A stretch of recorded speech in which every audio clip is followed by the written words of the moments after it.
I think everybody knows the deal. It's a 2 for 2, Commodore and Stillman coming here, and we gave up Corvo and Eaves.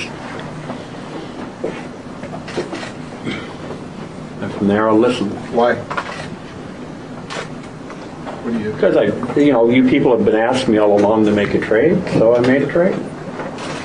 How does this better your team, Bryan? No, I think what we get here are two guys that have won Stanley Cups. They've both been through the playoff mill several times. Cory Stillman has won 2 Stanley Cups. He's a very competitive goal scorer. He, I believe, addressed their need for a guy that can play in our top 6 forwards. It gives us an offensive punch in our second power play, if not the first at some point in time. And I think he brings great leadership to our room.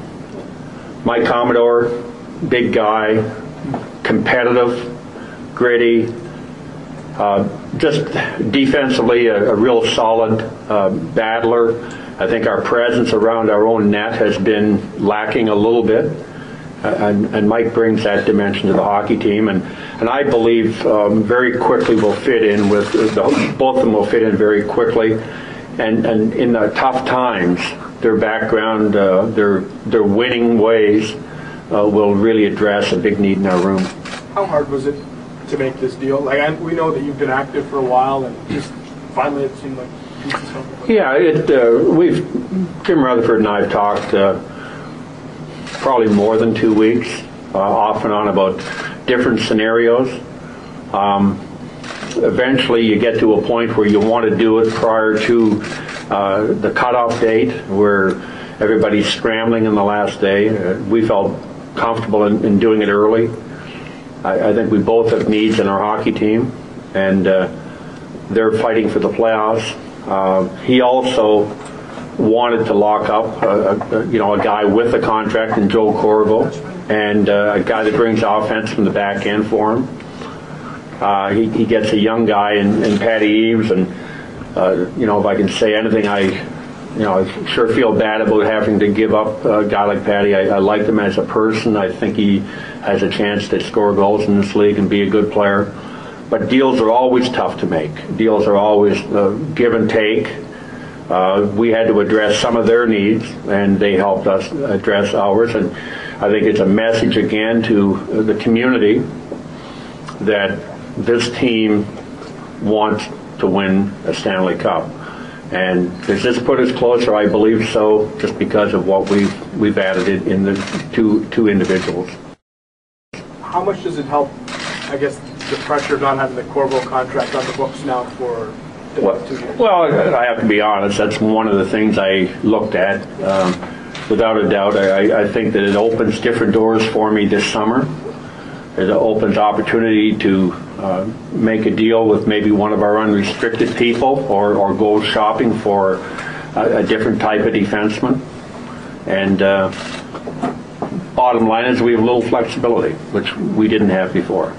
Have you thought at all about re-signing these 2 players, or are you at peace with losing them as unrestricted free agents if that's what happens? Whatever it is. I think they're, right at the moment, they're short-term additions with long-term ideas on my part here. I think both of them, being in a Canadian city, will really thrive and be happy. Cory being from Peterborough, knowing Mike Fisher and some of our players on a social level, I think will help us. I think financially it makes sense. If they want to stay here, for us to try to keep them, we will try to do that. But again, let's see where we go a little further down the road. Are you finished? I hope not. I'd like to do something more before the Well, we're going to keep talking. I don't think there's any doubt about it or any question about that. We're still going to try to do a couple things. When are they expected to play? Not until tomorrow night. Can you expand a little? They're to be fair, what they had to do. They didn't have their passport. They're in Boston as a team. They're gone back to Raleigh at 4:30 this afternoon. We'll fly up tomorrow morning and should arrive here about 10:30. Land in Ottawa at 10:30. They will not make the morning skate, but should be here for game time and have a chance to play. And just a matter of John now figuring out where they're going to play. You mentioned Peterborough, and you brought in a couple of players who are from Ottawa. You see that as a real trend, huh? I'm a real trendy guy. Have you done that with other cities? No, I haven't been anywhere in Canada before. And nobody comes from Anaheim or Florida, so I've been Detroit. I don't know that I even thought about much of it in Detroit, but certainly here I think there are lots of players in this area. I think it really is a reason to try to bring guys back from the area. I think there's family, there's friends, there's great pride. I think people really care about where they come from, and I think that helps without a doubt. I think the coach, the manager, or other people don't have to do anything other than they'll be motivated by the surrounding audience, and I think that's a big factor. So, in Stillman's case, has that also played in maybe signing him that he lives close to here? Well, I hope. I mean, he gave up a no trade to come to Ottawa. I don't think he'd have gone any other place at this point in his career, especially until the contract was over. So I think it helped without a doubt. Bryan, what do you see as your primary needs now? If the top 6 guy was? Just to get our media on the right side here. That's the biggest need I have. Other than that, I don't want to go there right now, Don, to be fair, because you'll expect me to do something about it, and I may not be able to. Bryan, how big a factor was the Stanley Cup experience that these guys have? When I looked at deals, there were a couple of other options. I think it's a tremendously big deal. I think the fact that our team went to the finals last year helps. I think having guys that won Stanley Cup really helps. I think the fact that both of them were important players in their win. They were front and center people. They really helped in the dressing room, not as much as on the ice, but helped in the dressing room with some of the younger players. I think that maybe is what we will address a need here and certainly help us.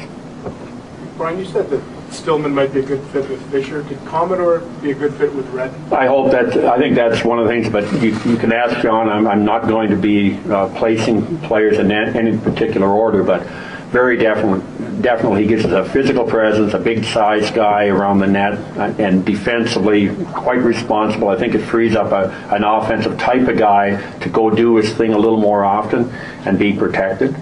And I think in turn, the way Mike Fisher skates and moves, that Cory Stillman is a good finisher and a smart player around the offensive, in the whole zone, but certainly around the net. And I think that will complement what we have going there as well. And how important, Bryan, was it to do something with the time, like the 2 weeks before the deadline still? You need more.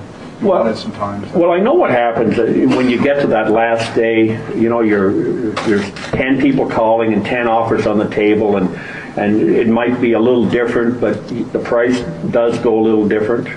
Gets a little higher. In particular, if they see that a team hasn't acquired what I said we were going to try to do this year, and that was get a top 6 forward. So I think now it gets this done.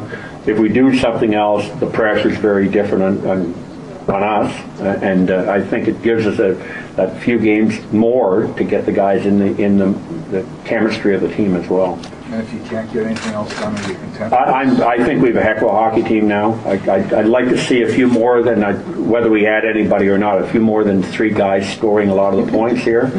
And I think that's an area I tried to address. I think we've got some other people that should score more goals and probably will, but we'd like to see them get doing it.